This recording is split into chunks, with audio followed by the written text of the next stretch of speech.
Previously on Dandies in Danger. Dorothea stops twisting it and drops the thaumatrope. It is turned a dark shade of emerald green. The thaumatrope completely crumbles away to nothing. I want to come with you. How do we get rid of the ghost?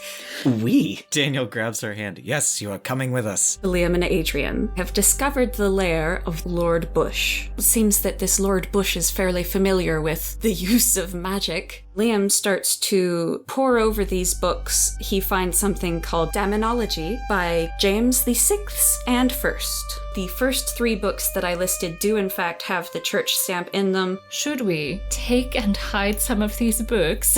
And as we are leaving, we can hear hurried footsteps. Yes. Then we run. Why? How did you go in there? Into where?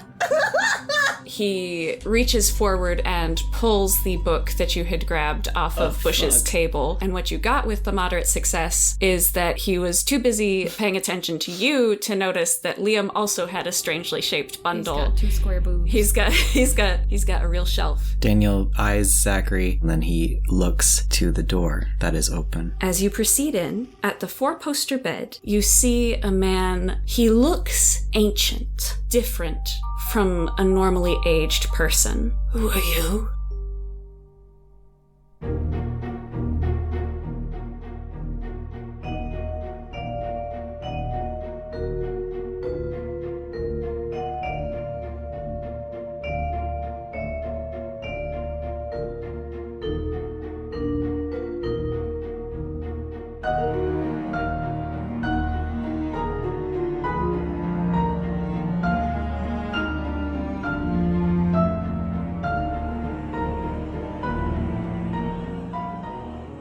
Hi, my name is Elijah. My pronouns are he, him, and I play the voice of Zachary Wilkos. Hello, I'm Cass, pronouns she, her, and I'm voicing Liam Bardsley. Hi, I'm Chess, he, she, they, and I voice Daniel Pritchard. Hi, I'm Toast, pronoun she, they, and I play Adrian Edwards. Welcome back once again to the game. We're gonna start off this round. Everybody's gonna be rolling some dice because the 10 o'clock hour has struck and it's time to roll witness once again. Whoa. I'll go 01. 3. 4. Oh, nice. So altogether, Liam got a 4, Adrian got a 4, Daniel got a 1, and Zachary got a 3. Now what this means for Liam, because Liam rolled a 4 last time as well, so now Liam is afflicted with frightful sight, which means that I'm gonna take Liam up 1 on the fright meter. We'll say that in the canon, the interaction with Nathaniel has him much shaken. He was breaking the rules. He knew he shouldn't have been in there. So that's 1 mark of fright for Liam. It's been a while since we've talked about this. Can we go over which characters are at full fright and where everybody is on their meter? Because Liam is at 3 right now. Oh, yeah. Zachary is at full fright. I'm at full fright too. Oh, damn. Adrian also is only at 3. Okay, and this is out of 8. So we've got a little more adventure left in Liam and Adrian. Zach and Daniel have really been through it with the ghost, though. And going back to Zach and Daniel right at this moment, you are in the Clover Room. It's got the light green wallpaper and the light green color scheme. And you are now facing the gentleman in the bed. And as a refresher, the last words he uttered were, "Who are you?" Dorothea is with you as well. This is so awkward. Zachary immediately just wants to close the door and be like, no, is there a different room? Like, he does not like that somebody sees him. Daniel's like, who are you?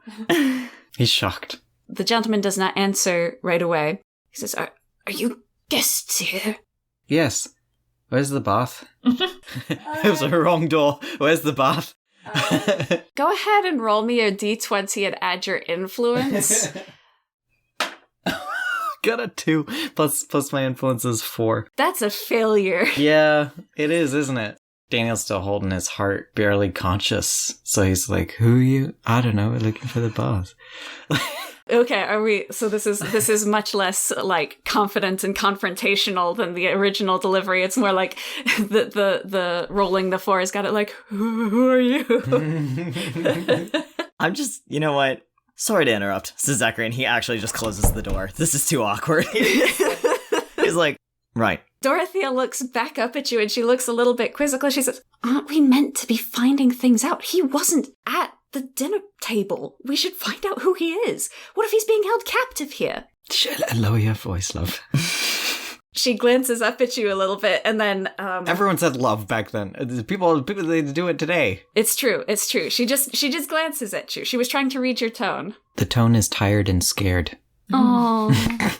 She kind of softens her tone a little bit, seeing that you still look pretty shaken up. And she's, well, what is he going to do to us? I mean, did you get a look at him? I mean, he's not exactly going to be, leaping out at us, I think. But, what if he's being held here captive? There's a lot more going on here than we have let on. He might be very dangerous. And he might have really good hearing. And we're on the other side of a thin door. I'm going to do a roll for her. Dorothea rolled an 18, so she's going to say, I did hear the gentleman's hour ring for the baths. Why don't the two of you go there and I'll speak with him, and you can continue looking around in the baths. I'm not afraid. I don't feel comfortable leaving you alone with him. Sorry, your last name was Pritchard, right? He nods. It's not Crispin. So you're not my father. So I'm going to go in there, and you can come with me and speak with him, or you can go down to the baths to do more investigating. Zachary, he's so attracted to her talking back to him. Zachary just sighs, and he's still had his hand on the door handle the entire time, and he looks at her and he goes, "Do you know what you're doing?" Yes. I'm talking to an old man in a bed, and if ghosts show up, then I'll cross that bridge when I come to it. He kind of gives a sigh through his nose, and he just opens the door. "Apologies," says Zachary, opening the door. "We did not expect somebody to be in this room. There was an odd number of rooms for the amount of guests that attended dinner tonight, and we thought it might be another historic part of the building that we might be able to survey." He looks very tired. His head kind of wobbles a little bit as he's looking at you. I ask again, who are you? Zachary looks to Dorothea.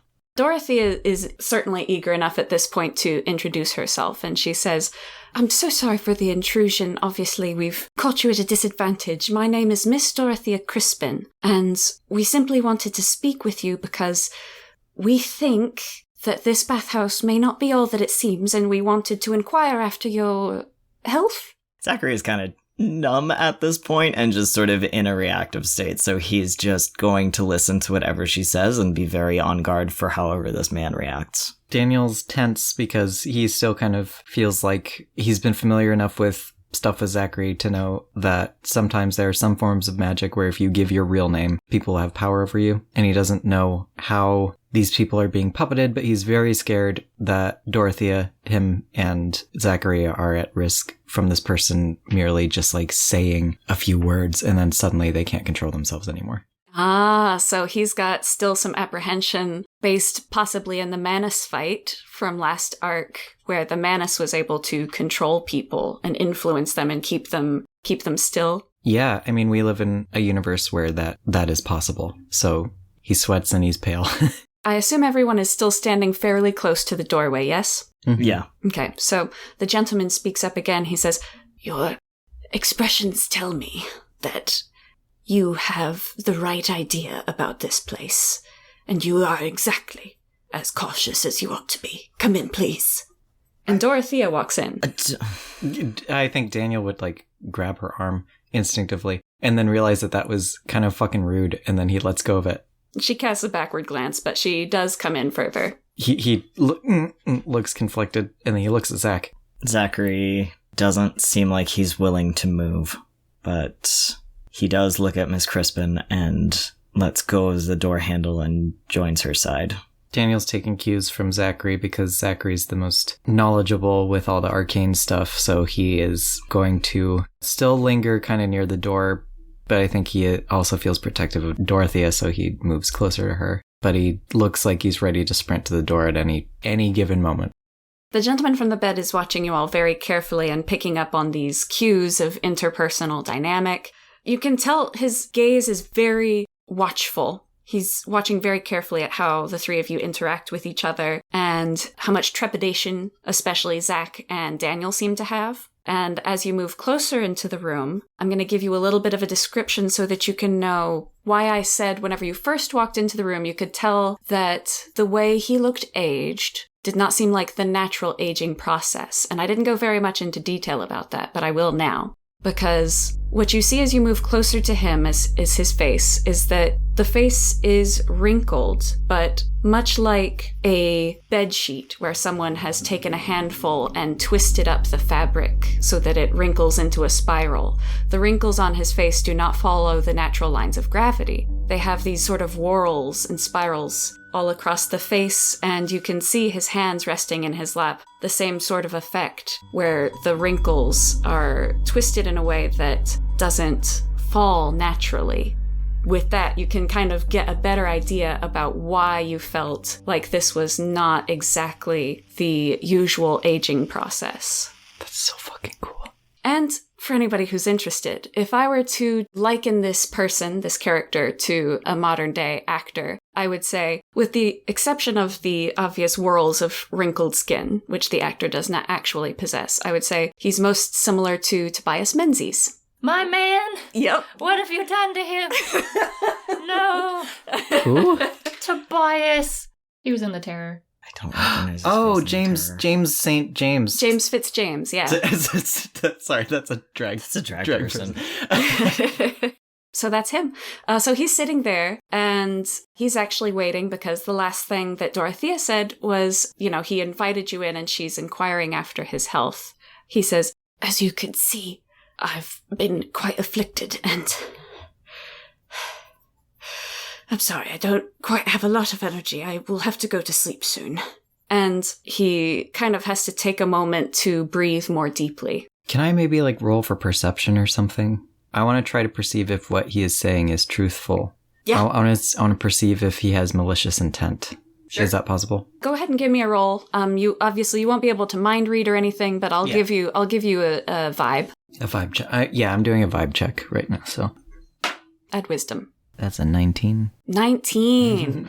Fantastic. Your vibe check on this guy is he's incredibly tired. He has a sort of forlorn attitude about him. He does not seem directly threatening to you all. He's curious. He seems very beaten down, but he's not fully desolate. He's just really tired. And I will also give you with that 19, he has not moved his arms. The only part of his body that he has moved so far has been a little bit of movement in his head. Can we inquire your name, sir? I'm Mr. Francis Blythe. Wait, is that Tabitha's father? Husband. Oh, yeah, okay. Because then she shit. became Tabitha Blythe, right? Yes, she did become Tabitha Blythe. Shit, you also, Daniel, I should have given you this with your 19. You noticed that he has a gold ring on his wedding finger, and it is quite similar to the one that you all picked up in the garden. Oh, all right. Well, then he would kind of raise his eyebrows and look at Zachary. Mr. Blythe, what are you doing here? This is my home.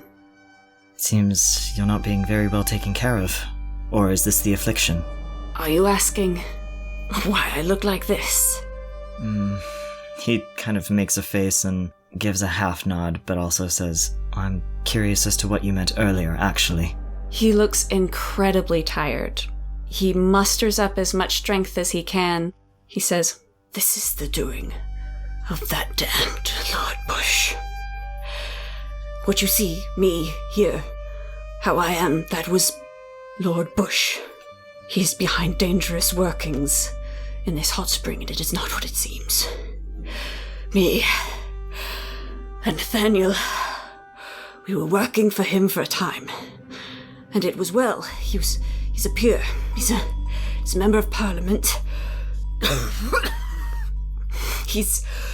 But that's not all he does. He calls himself a man of science. My daughter, he gives her medicines, but we can't leave. She's ill again by night. And in the attic,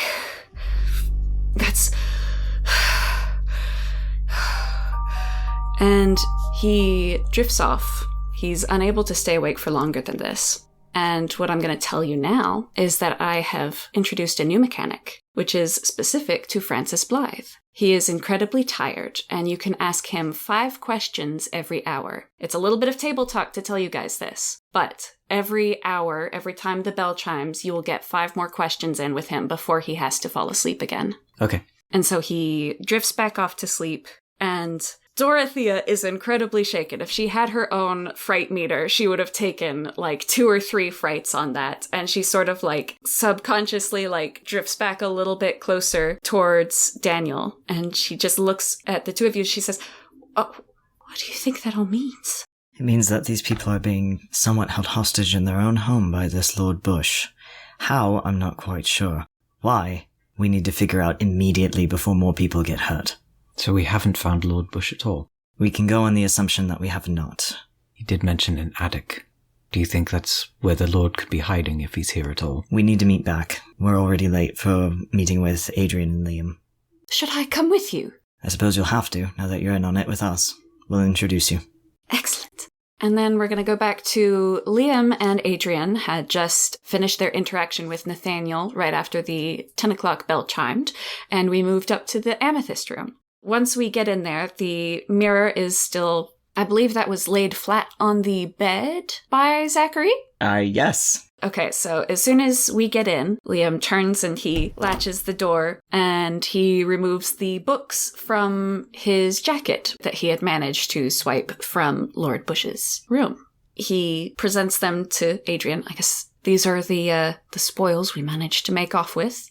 One of them is Damonology, and the other one is actually familiar to you, Adrian.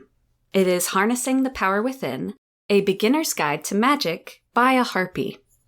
Liam's a little frustrated. He says, "Oh, of course, I managed to grab the one book that we already have." He passes it over to Adrian. Adrian's looking at it. Well, surely this would mean, presumably, possibly, this man had access to that market we visited if he's purchasing it from Miss Maggot. That's information. That's true. And we know he's rather interested in the occult and doing things. As you're looking through this, Adrian, you actually see that this has been fully annotated by Lord Busch. And I'm actually going to send you a copy of this. I'm going to send you a link that has all of Lord Busch's annotations in it. Around this time, we can also have, as you're making this discovery, we can have Daniel, Zach, and Dorothea enter into the amethyst room. So we can all look at this all together and we don't have to pretend to say anything twice. Nice. Daniel comes in, he says, "Hello, she's with us." Oh, all right. Good evening, Miss Crispin. Miss Crispin, was it? Yes, pleasure to meet you all again, but, under more forthright circumstances. Zachary closes and locks the door. So you know about all the strange happenings? Oh boy, have we got an interaction to tell you.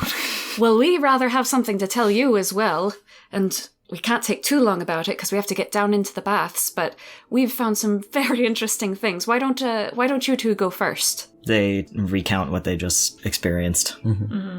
So, Francis then, so he's still alive, so Emily still has a father? It would seem so. For now. We don't know what exactly he's afflicted with. But he does say it is caused by Lord Busch. And Emily too is afflicted every night. She's better during the day, but then around night gets worse again. Why do you suppose he's tormenting this family in particular? That is a very good question. Blythe had mentioned he was a scientist. He's either finding a cure for something, or he's creating something horrible. We did Adrian and myself, with the help of a Open Sesame spell, managed to make our way into Lord Busch's very room. He wasn't in there, but there were all manner of things, different spell components, and I think, he has the access to everything that we do in terms of spells, and then some, it seems like. So, as far as being a scientist goes, I have to wonder if perhaps he's a scientist of the supernatural? That seems to be his primary interest. And Liam shares the books that we brought out. He shares Damonology as well as Harnessing the Power Within, which Adrian is looking at right now. Adrian's flipping through and he says, "Oh, goodness, there's quite a lot of notes in here. We might be able to glean something about the man." I found an interesting one. Is Daniel looking at... I guess Daniel's looking over his shoulder. Cranes his long neck over his shoulder. He says, "That's an interesting one." But do you want me to read it? Yeah, please do. So it's on the note that says, when she's talking about how the life force is much like electricity. And then Busch has written, "The assertion that a soul is some manner of energy like light or lightning aligns with the results of my experiments on incorporeal animi, yet so many questions remain. Why do some incorporeal animi attach to a location while others attach to an object? So I assume he's talking about spirits and ghosts. What determines the strength of the remnant animus? Willpower? Brutality of passing? Intent of the deceased? If intent is the key, how does the animus remain in the world without a host continuing to manifest either emotion or intention? I believe that incorporeal animi connect to a deeper wellspring, a power of unlimited potential beyond men and heaven and hell. Curse these dim-witted practitioners who fail to possess even the most rudimentary curiosity. He's doing experiments on ghosts. Daniel and I happened to witness a haunting. It was a strange spectre. We believe it was Tabitha, the wife of Blythe, or was the wife of Blythe. And Dorothea pipes up.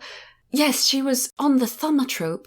It started off as a normal thaumatrope with a guardian angel looking after a sleeping child, but then it turned into, well, it was a woman with the bonnet, and there was a green light, and just hang on a minute, though, because we're all talking about, ghosts are one thing, but you're looking at, if I'm understanding this correctly, a book of spells? Oh yes, magic is a thing. Well, you said she was with you. I'm not sighing at you. Oh, all right. Do you mind? I'm going to sit down for just a moment. I just need to think for a moment. I'm just going to go sit down over there and have a bit of a think. And she walks over to one of the chairs in this room to have a sit down. Miss Crispin, Zachary goes over to her. I know that this is a lot to take in. I imagine it is. I've lived with this all my life, so I don't really know how you feel. But I also... What we're dealing with here is quite dangerous, and we don't say that to be... He grips his fists together because he's looking for the right words to be polite. He says, we don't mean this to be patronizing. We mean this because it is dangerous, and if you do not want to be a part of this, you do not have to be. Just give me a moment to gather my thoughts. That's all I need. He nods, and he goes back to the others. Right, so we have a book on demonology. We have the spell book that we are already familiar with. We have a sick man in a bed, and we have time running out on the baths themselves. Well, after our hour in the bath, we could reconvene, and we could pore over some of the elements of these books to get a more close look at what Lord Busch has to say. I found some more interesting notes. What have you read? What have you got, Daniel? Next to spells of protection, Busch writes, I always endeavour to avoid other practitioners, but I suppose one must be prepared. Nathaniel isn't nearly clever enough to get any ideas, and his family curse keeps him relatively docile. Family curse? After the catastrophe with the Caucasus Stone, however, I can't take any chances. So much research, so many powerful artifacts lost. I am confident that my subsequent epiphany will make the setback worthwhile. Perhaps that epiphany has something to do with what's going on here. No, Zachary! The Caucasus Stone. Do you remember how we met Nathaniel? Yes, that's exactly what he's referring to. What Caucasus Stone? There was a stone, and it could produce fire, and it had a thrall to it. Unfortunately, enthralled Nathaniel to set fire to Westminster, and, we all got out, obviously, and so did he, obviously. But apparently Lord Busch is looking into some very dangerous artifacts, and whatever is going on here, I think he was maybe trying to fuel this? I'm not sure. Either way, he's a very dangerous man. He seems to have discovered what he alludes to as his substitute for intent. Oh, no. This was no small feat, but my ingenuity with legite et credite paved the way for this victory. He wrote this next to gravitas. Adrian has gone to sit down next to Dorothea because this is also a lot for him to take in. He's like, I don't know what to think about here. So he sits down. I think I rather do need to get in the bath because there's too much happening at once. There's the books, there's this book on demons and all the different varieties of demons. And that ties in with the King family, but also it was in Lord Busch's room, so there's demons. And then, Daniel, you're saying that Lord Busch is also interested in ghosts. Yes. And then there's whatever horrible things he's got worked up with. Daniel, did you say substitute for intent earlier? Yes. And he also mentioned a wellspring of power from ghosts. Zachary looks at the Book of Demonology. Is he powering spells with ghosts? Or is he summoning demons to power his spells?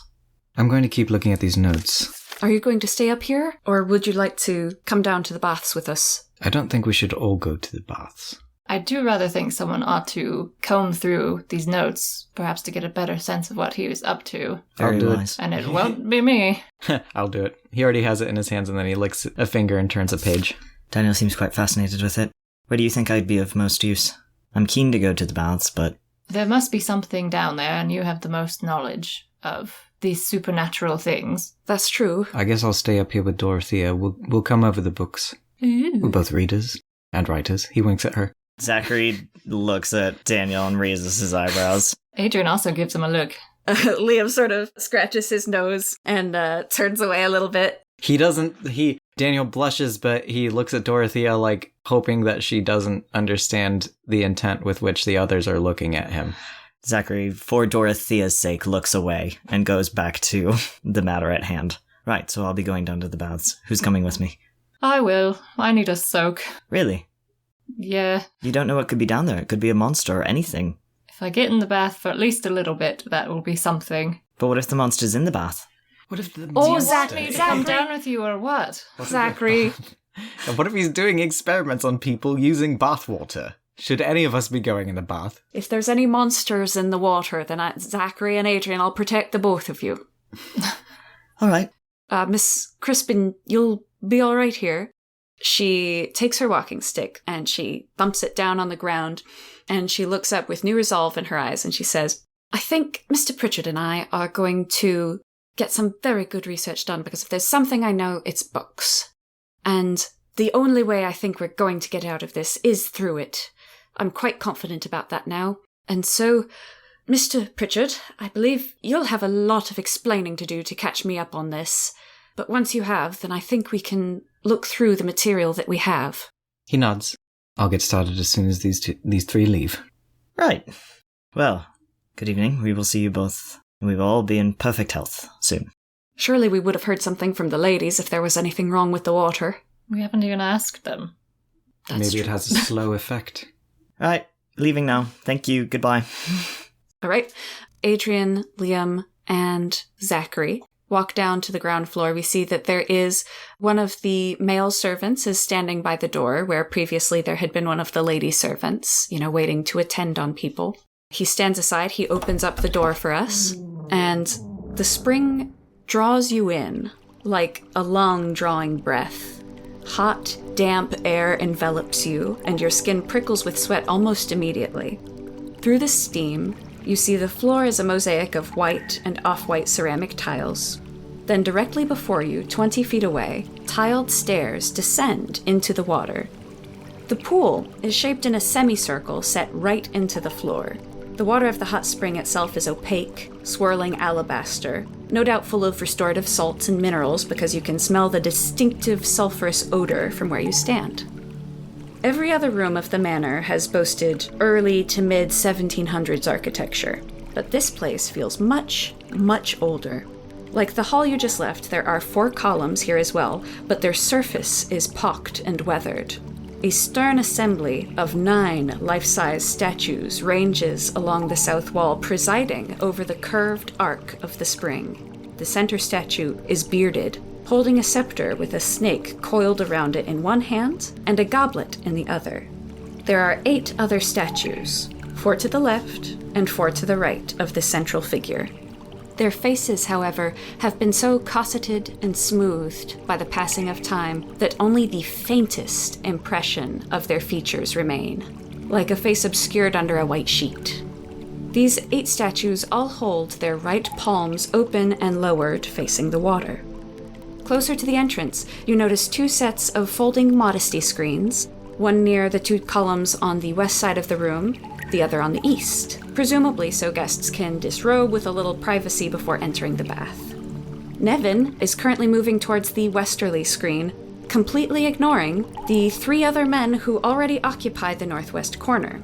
These men are still dressed, but their clothes are dripping wet, and they stand in a circle gazing down at a single selection of tiles. What? That is some Blair Witch shit. I would like Liam and Adrian to please take one fright as we simultaneously recognize that these men are not guests, but ghosts. Here we are.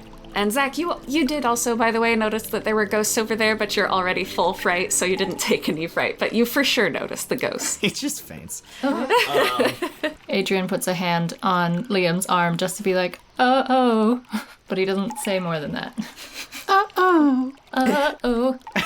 Liam does definitely, like, grab onto Adrian's arm and sort of, like, move in between him and the ghosts, and he's just, like, staring at them.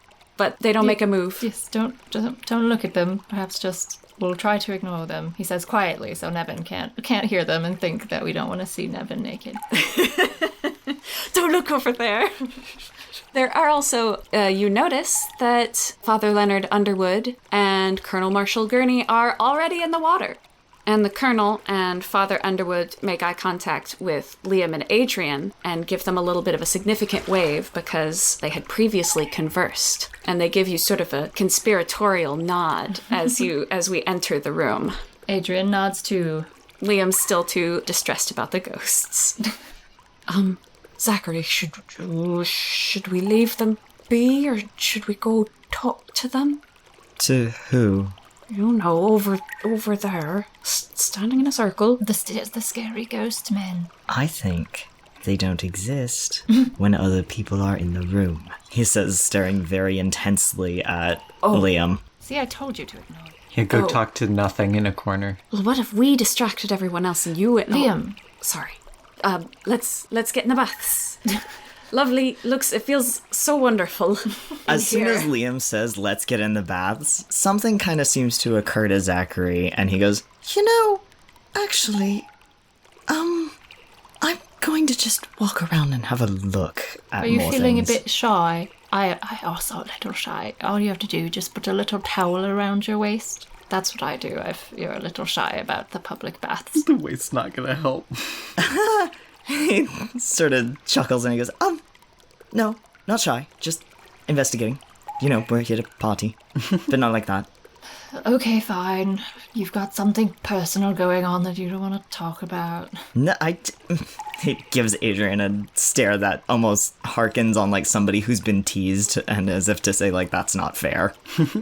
Oh, Adrian feels a little bad. Sorry. I'm really tired now myself. Just be careful when you get into the baths. Will you be careful walking around? Try not to slip. Yes. Hey, no running at the pool. It's very that. Hey. Nathaniel walks in The with a ghosts little are whistle. actually Yeah. With a little... No running at the pool. The ghosts are actually the lifeguards. Mm-hmm. Yeah. They only activate when somebody's running and they go, no running. And the green light comes from their eyes. All right, I'm sorry. Disintegrated. All right, well, Liam makes his way over to the other privacy screen opposite to the one that Nevin had just gone through. Nevin's not going to take very long to get changed. He's probably already on his way off into the pool. Oh, okay. Adrian was going to trail after Liam, but if... Yeah, Liam looks back. He's like, aren't you coming? Oh, yes. He had started walking after Liam to go, like, change where he was changing. Yeah. Is that... Yeah. Okay? Yeah. Oh, then he follows him. Yeah. All right. Okay, then they get naked. Yes. So they go behind, they get undressed. There's a bunch of little towels and everything back here as well. So whenever you emerge from the baths, you'll have things to dry off with and all of your different necessities. There's even like a little, there've been a couple of buckets set up as well to kind of rinse off before you step into the hot spring with everyone else. Adrian, he has a little towel around his waist, but he does also drape one over his shoulders. So you can't see his nipples. Okay. It's an important note. He's very shy. Liam is fully out there. He's not shy at all. He's just ready to go. So he doesn't glance over at Adrian because he's used to the two of them getting changed during their fencing sessions after they, take off like a sweaty shirt or something. And he knows that Adrian's a little shy, so he's making sure to give him his privacy. Adrian's looking and he's like, damn it, he's so buff. He's so muscular. Built like a horse. Muscly. Just strip it off. Is this the first time you've seen Liam's, I guess, ass? And Liam is fully nude, and this would be the first time. Well, Adrian's looking. Out of friendly curiosity. Uh-huh. Zachary is trying so hard not to look at anybody. We get into the water without a vent, and as soon as we make our way into the water, Leonard and Marshall are going to kind of wave us over in their direction. The water is warm. It's perfectly pleasant. There are no unusual sensations, no glass sharks brushing up against our leg as we move through the water. It does have a more pungent, sulfury smell as we're walking through it now, so I'll jump back to us in just a second. Zachary, I'd love to know what it is that you are looking at around this room. Presumably you're just sort of meandering as if you're admiring the architecture? Yeah, I would like to roll for perception to pick up on anything magical related. Go for it. Okay. Add arcane for this one. 24. Hot damn. You're putting your feelers out, and what you sense feels wrong. The whole house is pretty fucked up, to your magical senses anyway. Like, that's already been a given here. Right. But where previously, when you sense magic, you're sort of feeling along the intent of it, right? Mm-hmm. And so you feel something muffled. I would dare say dormant in this room. I'll give you that one with a 24 for sure. And so what you feel from that sort of dormant sensation is something at the center of the pool of water. And you also sense something dormant. And again, it's not exactly the sort of same sensation that comes from the casting of magic. Zachary, tell me, are you familiar at all with other people casting magic? We interacted a little bit with Manoj. Do you have any experience with other witches? His grandmother was a witch, but no. Other than his grandmother and Manoj, no. You also sense that same sort of muffled and dormant feeling on the 8 statues that are arrayed in a semicircle around the far edge of the pool. Okay. Would it be safe for, like, Zachary to assume, like, these statues feel like conduits to something that's pointing to the center of the pool? I would not say conduit. Okay. So it's not what I would say. My thinking there when I mean that is, like, is he feeling energy flow through these statues and then they're all pointing towards something in the center and that's where, like, the most energy is? Good question. Incorrect. Okay. So it is separate things. It has the same sensation. They all have the same sort of dormant but pulsing energy that is not quite like the magic you felt before. So there is the thing at the center of the pool, and then unconnected but similar sensation are the 4 statues. Well, 8 statues, 4 on each side. Okay, so basically what I'm hearing is, like, he feels energy. These things are not connected, they're not flowing, they're just, like, sort of dormant and stagnant, but it's just sitting there. Mm-hmm. Okay, cool. Yes, so, exactly. Oof. He does not like that. Zachary peers back at the gentleman in the bath currently. Do they all seem engaged? Yes, we'll say while you're looking around the room, this is when Liam and Adrian and the other 2 are going to be talking. Nevin's a little bit off by himself. He's just soaking it all in. He's got his arms spread out and he's perfectly enjoying himself. He doesn't seem disconcerted at all. Great. I want Zachary to perceive the ghosts next. Fantastic.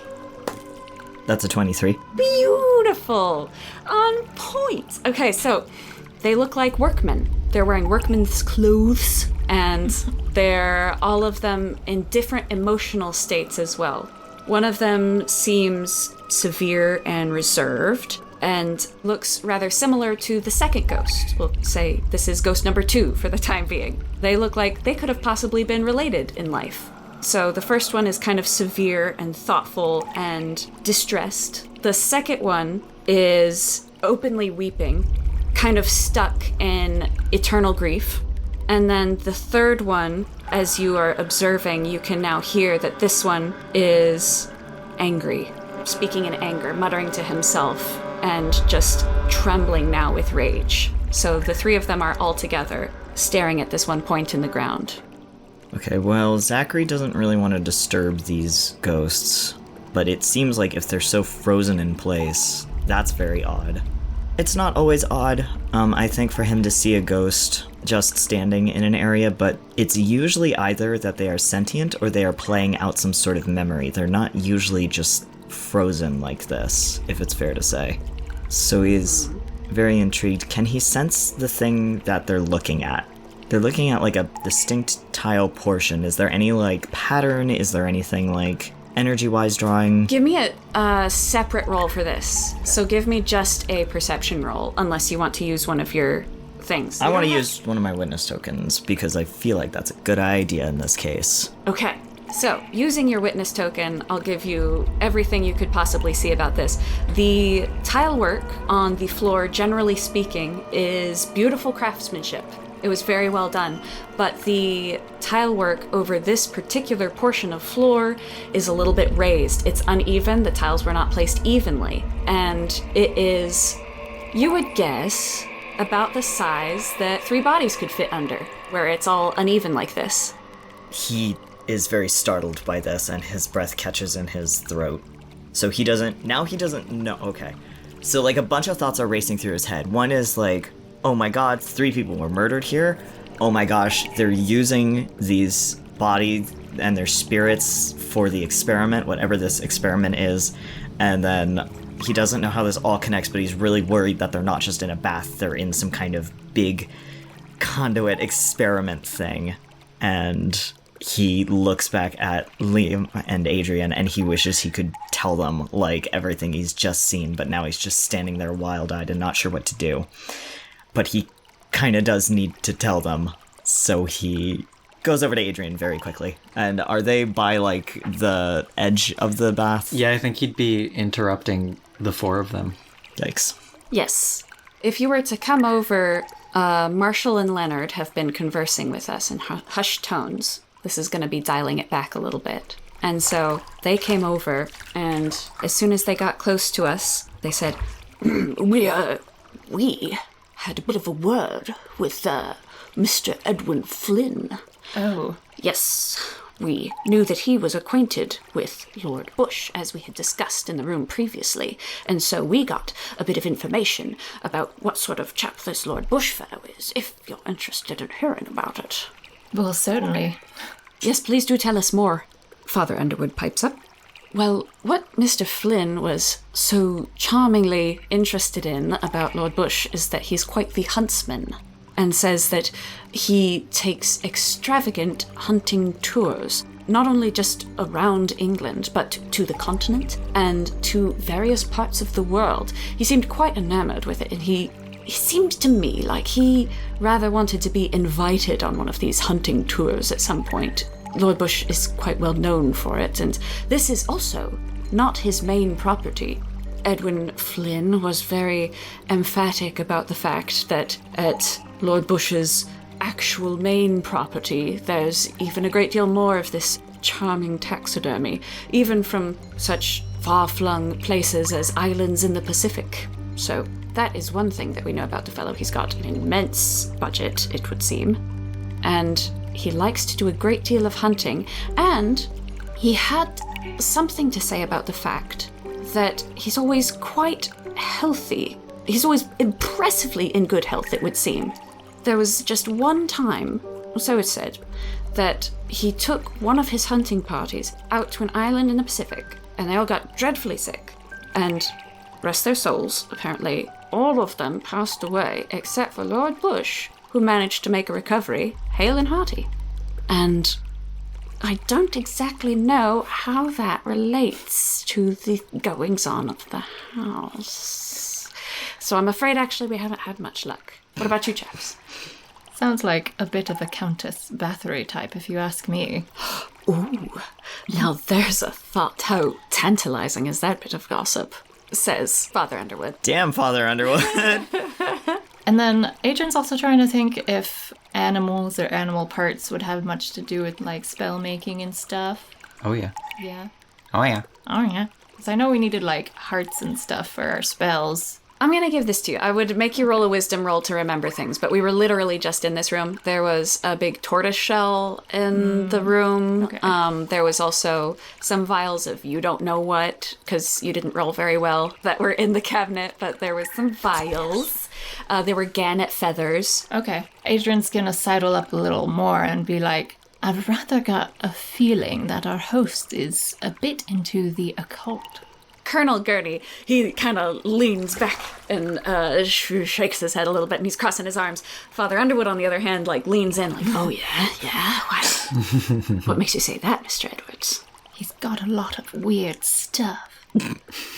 Well, the boar heads were rather off-putting. Is that all you're speaking of? He has a very strange collection of things, quite macabre. Oh. We might have done a little bit of snooping. Have you now? He kind of looks at you appraisingly, sort of like reevaluating this posh fellow who's willing to get up to a little bit of shenanigans. Is Adrian going up in favor with? Yeah, do I get some bonus With points with little Underwood? Leonard? You do. All right. Let me mark that before I forget. I did, in fact, get in a bit of trouble, so I wouldn't suggest carrying on yourself. But we learned, I feel like, a few things about our notorious host. His face suddenly falls and he thinks, oh God, and Molly's working here. Yes, I'm rather worried about the staff he has employed. She would not, she doesn't like that sort of thing. She would not willingly get mixed up in that sort of thing. Well, she certainly didn't seem herself when I examined her, so That's true. It's very possible she's not operating under her own power. Can Zachary come in at this time? Yes. Zachary sort of hastily walks over and he goes, sorry to interrupt. Adrian, could I see you for a moment? Oh, certainly. Excuse me, gentlemen. He's like, oh God, there's ghosts, there's magic, something bad's about to happen. He gets out, though. Liam watches him as he goes. Zachary goes behind a screen with Adrian, and first of all, he tells him everything that he's observed and says, to cap it off, and there's something sort of in the middle of the bath that I can sense. Now, you've Oh, good. taken off all of your clothes, which means I assume you don't have Fergus's feather on you anymore? No, So I you can't- don't. Yeah, so you can't sense anything, can you? No, it's just a little stinky. He sighs. Well, that means I'll have to get in the bath to sense something in the middle. I have a theory. Well, see what I've done here? I've got some towel on my over my shoulders as well. Oh, to God. preserve my modesty, you could try that. Adrian? Mm-hmm. Oh, God. He starts taking his clothes off. Now, Okay. what I'm about to show you, I think you need to be very, very level-headed about it, and please don't exclaim anything. He purses his lips, not in an irritated way, just preemptively keeping his mouth shut. Thank you. I know you have a habit of, saying things when you're told not to say anything, but Yes, well, I'm just a very natural person. He takes his jacket off, waistcoat off. He's thrown off his cravat, and then he starts unbuttoning his shirt, and he sort of turns away from Adrian as he's unbuttoning his shirt, and he goes, okay, listen, I'm not everything I've told you I am. Adrian snorts like, yeah, Don't be rude, he says, pointing. sorry. This is serious. Right. This could mean our friendship. Oh, Yes. he gets so nervous now. Really? What did I do? Not you, me. He holds his face. Adrian, there's something about me and you don't know and Liam doesn't know. Okay, not the ghosts. More ghosts? It's not more ghosts. How could it be more ghosts? I don't know. I was born a bit different than how you see me today. But I'm still me, and I'm not just somebody in disguise, alright? Yeah, sure. Sure? Yes. Right. Okay. There's a problem with me getting into the bath with the others, you see. Mm-hmm. And it's because, and he drops his shirt, and there is an AFAB body underneath.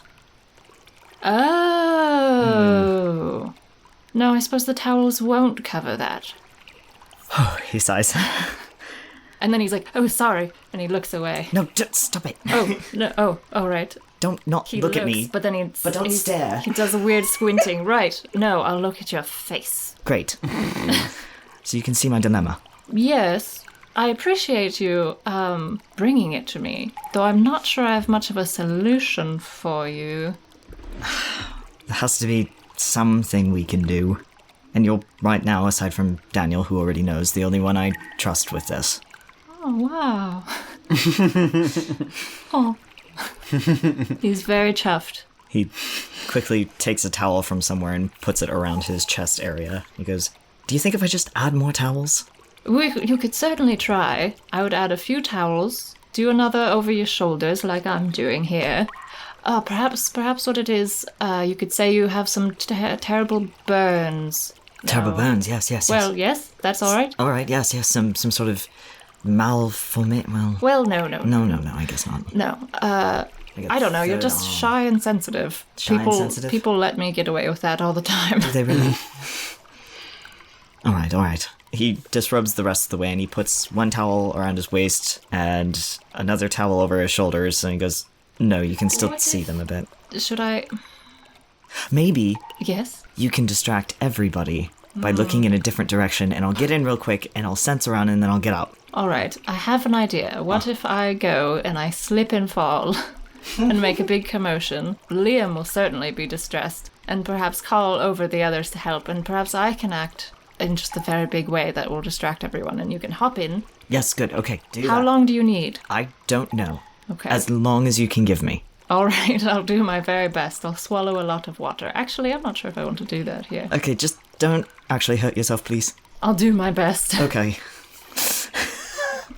Liam had moved over and was kind of doing a walk and talk with Leonard, and Where are they going? they're just walking around in the water, you know, just walking Just around. paddling?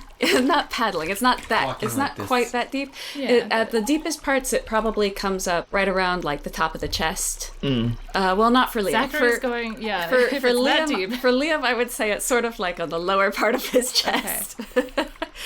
But he's walked over and he was looking over at some of the statuary, and I'm going to be giving him one of his witness points. But all he hears from his end is he hears Adrian from behind the screen go, "Oh!"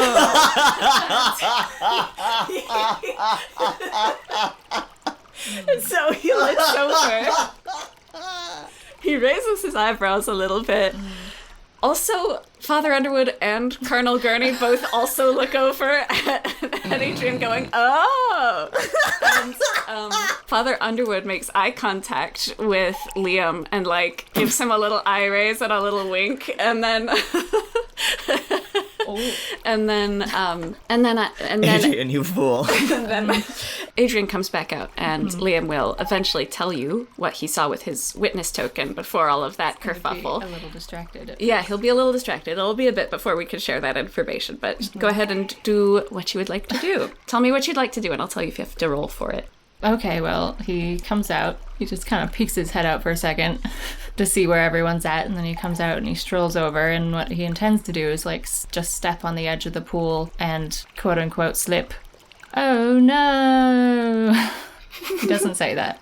So, going down into the water are a series of steps, right? So, the changing area is a little bit higher up, and then it descends into the water. So, are you going to try to slip on one of the steps, or are you going to try to, like, inch over here towards the edge so that you can fall off the edge and right into the pool? What's your thinking? He's gonna go over to the edge so he can do a big splash. Fantastic. Please roll me a d20, and I hope you roll well. I really hope I do. So Can I does add Zachary. anything? He's gonna act like he's gone over there to have a peek at one of the statues, and then he's gonna Perfect. fall in. Not adding anything to this. Okay. If I do bad, can I just hurt myself? You will. Oh, great. You will. You will. An 11. It's pretty middle of the road. Yeah, I wish you'd rolled something more funny. Me too. Like really good or really bad, but it's an 11, huh? Okay, give me a second. What he does is he's looking at the statue and he's trying to walk backwards to be like he's looking at it, and then he misjudges the pool and he goes like, "Oh no!" But then he doesn't slip and he's like, "Oh fuck!" And then he backs up a little more. Oh my god. Okay, you finally do manage to take your backwards tumble directly into the water, at which point Liam has been watching this whole time and is greatly distressed and confused. But he comes churning through the water like Yeah, he's... Adrian's floundering. He's ducking his head under like, he's flailing his arms. Oh goodness! So what I'll say with... Stuff me nose. So, for your moderate success, you manage to bring a slightly befuddled Colonel Gurney and Father Underwood over to see your distress as well. Oh, Whereas, And meanwhile, Nevin, who's further on the other end, definitely kind of like on the curve side of this semicircle, Nevin looks up and he kind of stands up out of the water and kind of cranes his neck a little bit to look at you and sees the three other gentlemen, Liam especially, just like charging forward. And he goes, "Nope, all right, okay." And he lays back down where he was, and he tilts his head back and closes his eyes again. Adrian's dog paddling. He's not putting his feet down. He's just like... Liam immediately, like, as soon as you're dog paddling and sputtering in the water, Liam is, like, just immediately comes over and, like, scoops his arms. Oh. He, like, full body to body, just, like, scoops you up in his arms and just, Oh like, my God. pulls you up out of the water, just, like, cradling you in his arms. And he's like, "Adrian, calm down. Liam. You can stand. You can It's stand. so deep. It's really very deep. Just put your feet, put your feet down. I don't think I can. I've got you, I don't Adrian. think so. Put your feet down. I I'm haven't been in a large pool in so long. Okay. Oh my god. Zachary, would you like to come out? Yeah, Zachary's gonna just like scuttle quickly. So Zachary's got like a full towel wrapped around him, and he's just gonna like scuttle over to like the edge of the pool and like get in, and that towel is still like tightly wrapped around him. He shakes his head a little at the scene, like it's a bit much, and puts his head under. And I would like to roll to sense things again. So you're going towards the center of the pool. I am, yeah. Do Arcane, I assume. Okay. 15. And let's just say all the commotion is a little distracting, as well as some of the hiding the body and fighting with the towel. Excellent. I know exactly what this means for you. Nice. The water is too sulfurous, too murky for you to see the bottom of the pool, but you're able to follow this line of sensation immediately to, as you suspected, the center of the pool, and once you get close to it, you realize why this feels different than other types of magic you've felt before. You feel a cold starburst of fear in your stomach that contrasts with the heat of the water around you, because you can feel that whatever is underneath the water in the center of this pool has demonic energy. Fuck.